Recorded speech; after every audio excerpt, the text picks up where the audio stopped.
Well, here we are. I got to do some nailing. I don't need the 4s. I don't need the 2s. But I do need some 3s. And I forgot that I left these 4s outside, so they got a little rust on them. So I'm going to spray them down with a little gun oil, believe it or not. And this year we don't have to worry about feeding them through the air gun. There's 2s down there, so let's go to the back and grab a couple handfuls of 3s. Once I get this thing to a point to where I can stop for a while, I got to get this cleaned up in here too.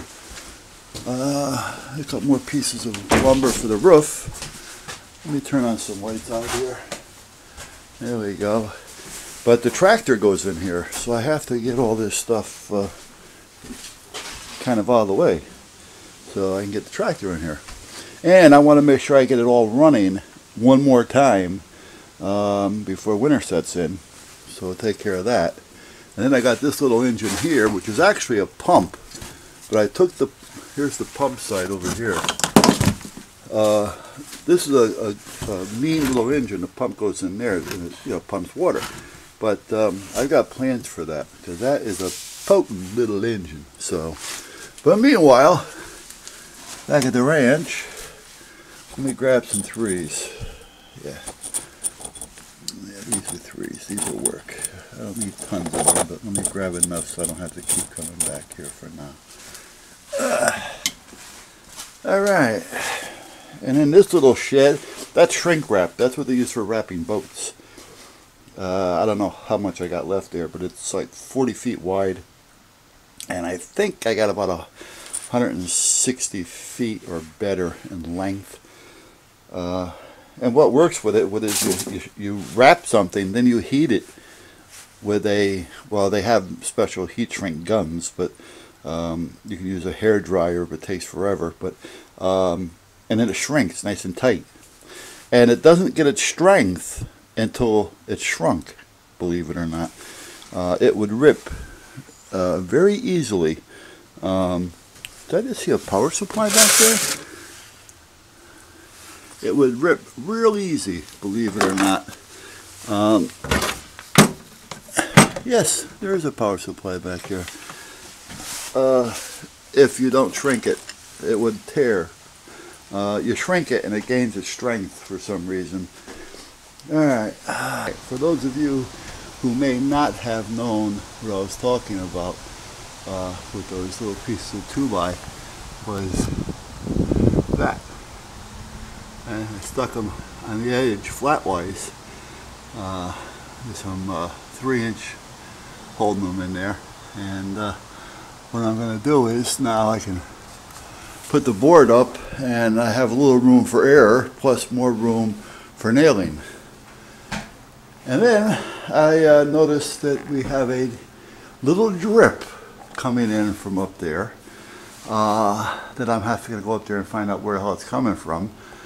The only thing I can think of is when we put the flashing up under the other shingle, we may not have gotten up far enough on that one side, which means I'll probably have to add a little bit more fiber and take it from there. But I'm going to go up there in a minute and we'll take a look together. But for now, let me get some measurements down here. Alright, so now I have a dilemma. Got 10.5 inches by 20 feet. Now I can do this one or two ways. Where am I? I can use the OSB. Alright, and I know that I'm going to be putting a good coat of, well actually 2 coats of an oil base on it. However, though, it's not going to be covered with the wrap.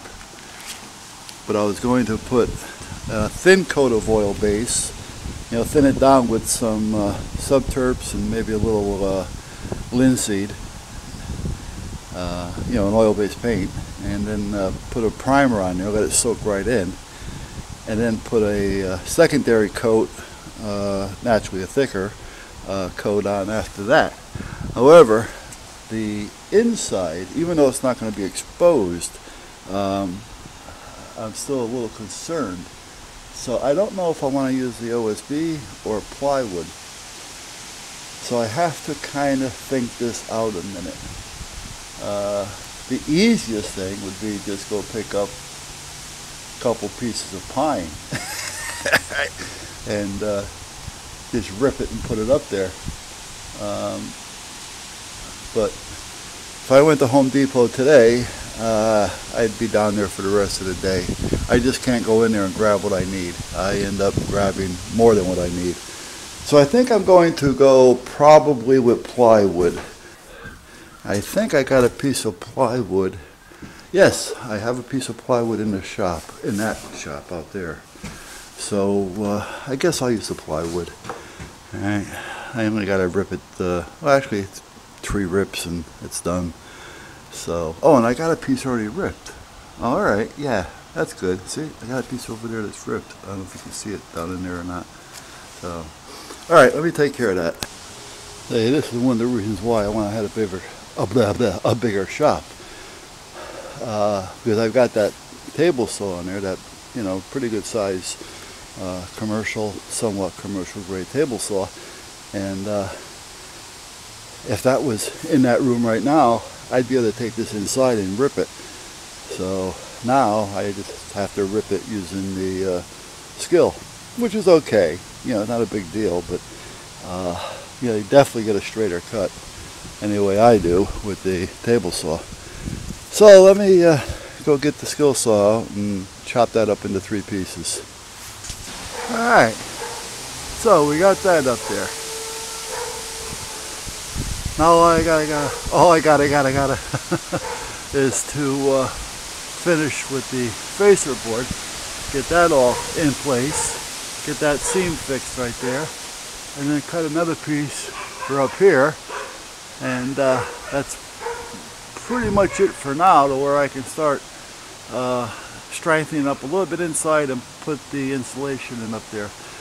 Now I want to get up on the roof, however it's windy and they're talking rain, and I don't know if I'm going to make it up there or not, so I gotta see. Alright, we're all insulated and we're all up outside.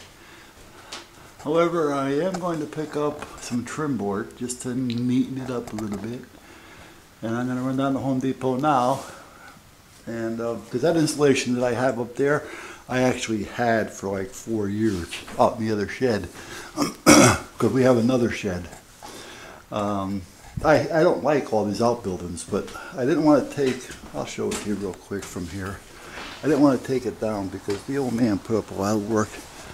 That little Sturbridge house, it's got a door on it, got a bird condominium sticking out the top, but that shed, the guy that originally built this house, bought this property 60 years ago. His father had that shed in his backyard and was going to destroy it.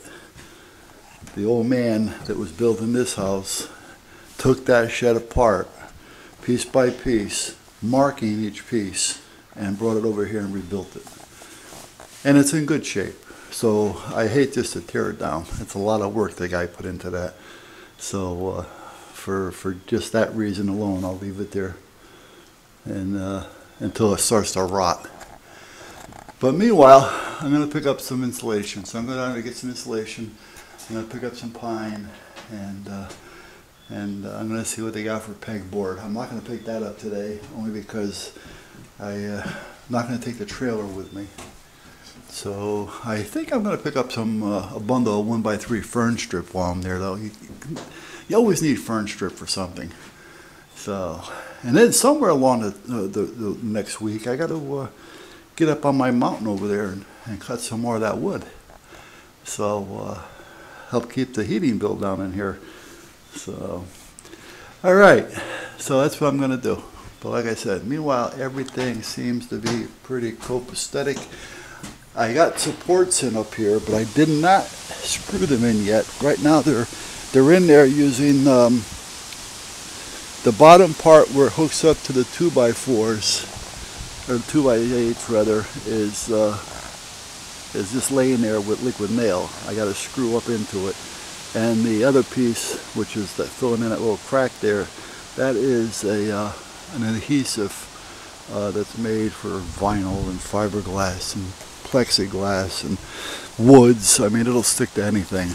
So that's that. So I still have to do some tacking, but meanwhile everything is supported. So until I get up there to put the actual trim up, that's when I'll support everything permanently.